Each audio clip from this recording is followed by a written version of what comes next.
بسم اللہ الرحمن الرحیم۔ السلام علیکم ورحمۃ اللہ وبرکاتہ۔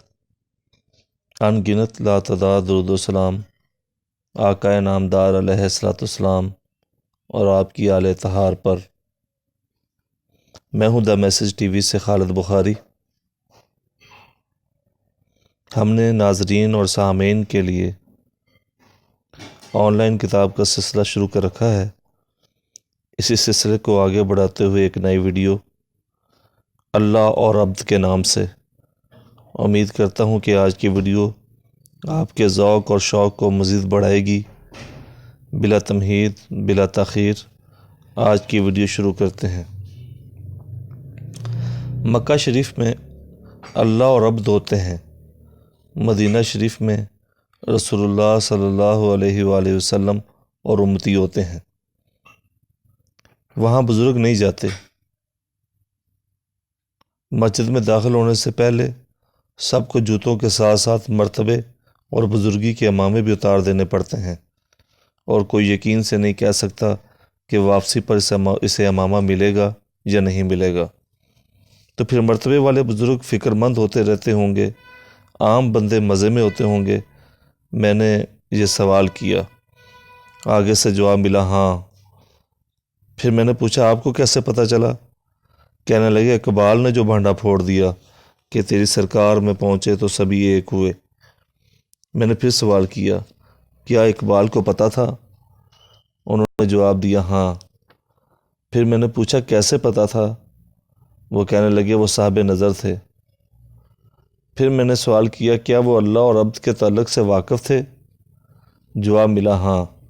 دفعتاً میں نے محسوس کیا جیسے اللہ اور اس کے رسول کا مجھ سے گہرا تعلق ہو۔ میرے دل سے منہ زبانی مسلمان ہونے کا کانٹا نکل گیا۔ میرے بند میں ایک نیا رشتہ ابھرا۔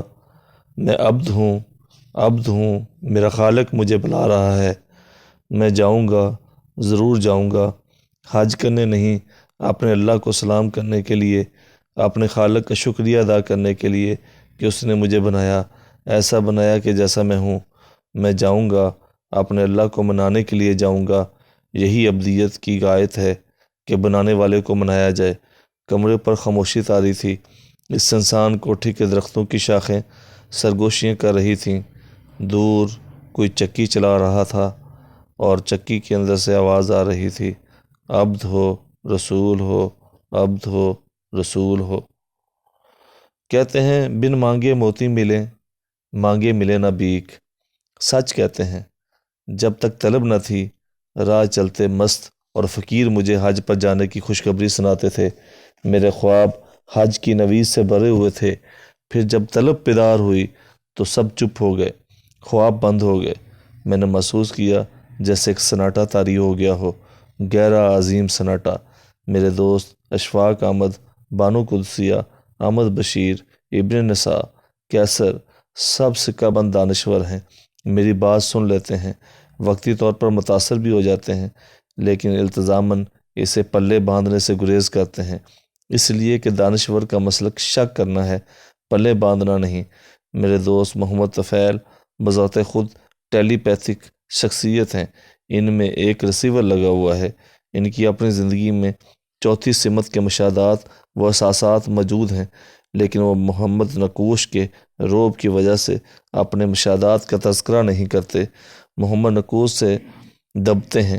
اسی وجہ سے ان کی شخصیت دو حصوں میں بٹی ہوئی ہے۔ محمد نقوش سوچتا ہے، لکھتا ہے، محمد طفیل صرف دیکھتا ہے، محسوس کرتا ہے، ہچکچاتا ہے اور منہ تکتا ہے۔ میرے دوست غلام دین دانی، نور محمد، راجہ شفیع میری باتوں کو قابل یقین سمجھتے ہیں، لیکن ان میں توازن کا فقدان ہے۔ ایمان کے اتنے انبار لگے ہوئے ہیں کہ شک کی گنجائش ہی نہیں، ادھر جینے کی پابندی، ادھر مرنے کی پابندی۔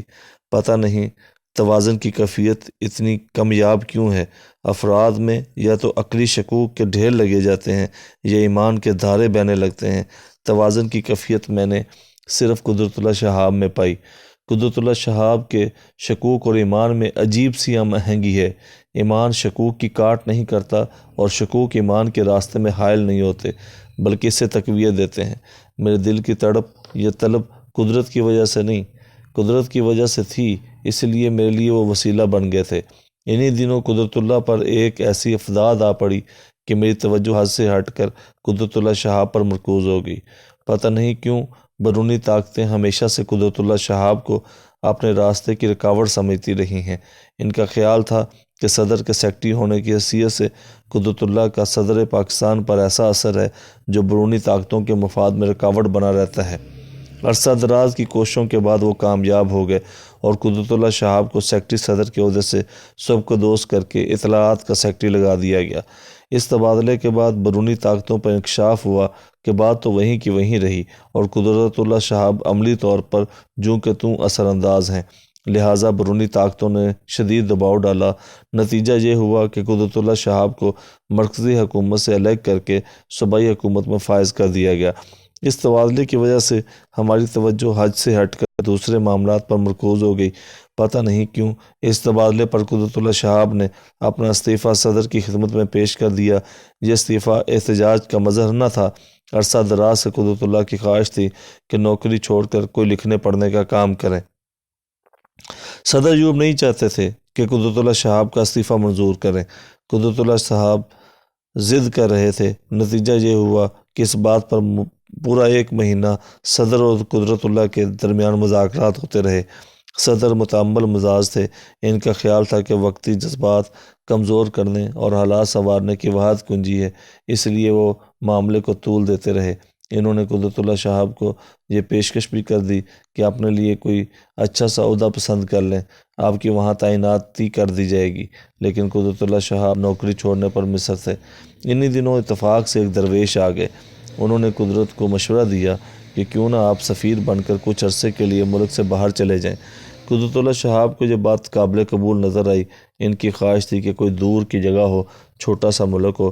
اتفاق سے ہالینڈ کی سفارت خالی تھی، لہٰذا صدر نے انہیں ہالینڈ کا سفیر بنا کر بھیج دیا۔ قدرت اللہ شہاب کے جانے کے بعد میرے نزدیک حج کا سارا منصوبہ ہی ڈھیر ہو کر رہ گیا۔ ایک سناٹا چھا گیا، خواب آنے بند ہو گئے، مستوں نے مجھے سر راہ روکنا چھوڑ دیا، فقیر خاموش ہو گئے اور میں گویا ایک خلا میں ٹانگ دیا گیا۔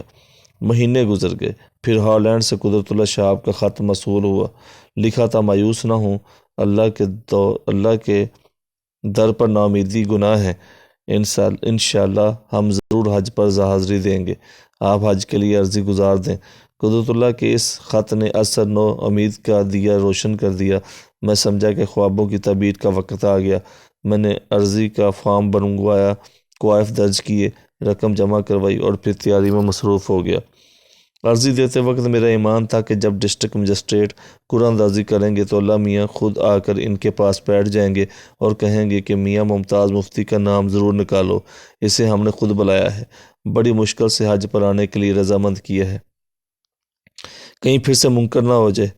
اور قرآن میرے نام نکلوانے کے بعد وہ فٹافٹ مکہ معظمہ پہنچیں گے تاکہ بر وقت مجھے ریسیو کرنے کا بندوبست کر لیں۔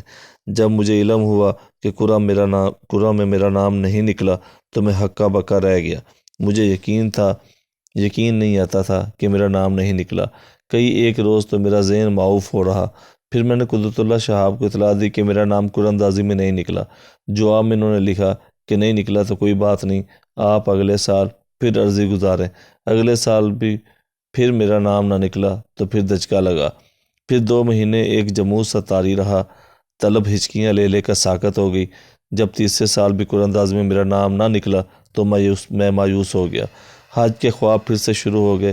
اب ان خوابوں میں کوئی خوشخبری نہ ہوتی تھی بلکہ رکاوٹیں پیدا ہونے کی خبر سنائی دے جاتی تھی۔ کبھی راستے میں سانپ آ کر کھڑا ہو جاتا، کبھی راستے کا پل بیٹھ جاتا، کبھی کوئی خوفناک مست راستہ روک کر کھڑا ہو جاتا۔ میں نے قدرت اللہ کو لکھا کہ خوابوں سے ظاہر ہے کہ حج کی بات فسخ ہو گئی ہے، میں مایوس ہو چکا ہوں۔ قدرت نے جواب دیا کہ آپ مایوس ہو جانے سے کوئی فرق نہیں پڑتا، اللہ تعالیٰ بندے سے کبھی مایوس نہیں ہوتا۔ ان طفل تسلیوں سے کوئی فائدہ نہ ہوا۔ میں نے سوچا ہٹاؤ، وہاں جا کر کرنا ہی کیا ہے۔ 1 سال گزر گیا، پھر ایک روز قدرت اللہ شہاب کا خط موصول ہوا۔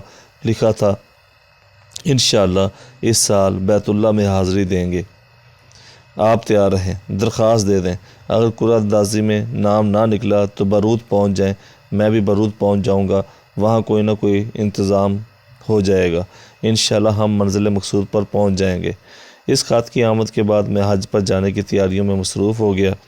سب سے پہلے میں نے حج پر 7-8 کتابیں خریدیں، ان سب کو بار بار پڑھا، نقشے حاصل کیے، جدہ، مکہ معظمہ، مدینہ منورہ، منا، مزدلفہ، عرفات، سب مقامات کو پن پوائنٹ کیا، حج کے ارکان کی فہرست بنائی، ممنونات کو الگ قلم بند کیا، بھولی ہوئی نماز کو اثر نو رٹا۔ پھر میں نے حج کے ارکان کو سلسلہ وار لکھا اور آخر میں ان آیات کے معنی یاد کرنے لگا جو حج کے دوران مختلف مقامات پر پڑھنے ضروری تھے۔ انشاءاللہ ہم اگلی ویڈیو میں فائنل لسٹ حج کے لیے جب تیار ہوتی ہے اس پہ بات کریں گے۔ میں امید کرتا ہوں کہ آج کی کاوش آپ کو ضرور پسند آئی ہوگی۔ مزید اسی طرح کی ویڈیوز کے لیے ہمارے چینل کو سبسکرائب کر لیں تاکہ ہر آنے والی ویڈیو کے نوٹیفیکیشن آپ کو بر وقت مل سکے۔ ویڈیو کو لائک کیجیے گا، شیئر کیجیے گا اور کمنٹس باکس میں اپنے کمنٹس لازمی دیجیے گا۔ میں ان تمام احباب کا شکر گزار ہوں جو ہماری ویڈیوز کو لائک کرتے ہیں اور کمنٹس باکس میں اپنی اچھی رائے سے ہمیں مستفید کرتے ہیں۔ ملتے ہیں ایک نئی ویڈیو کے ساتھ، تب تک اجازت دیں۔ اللہ نگہبان، فی امان اللہ۔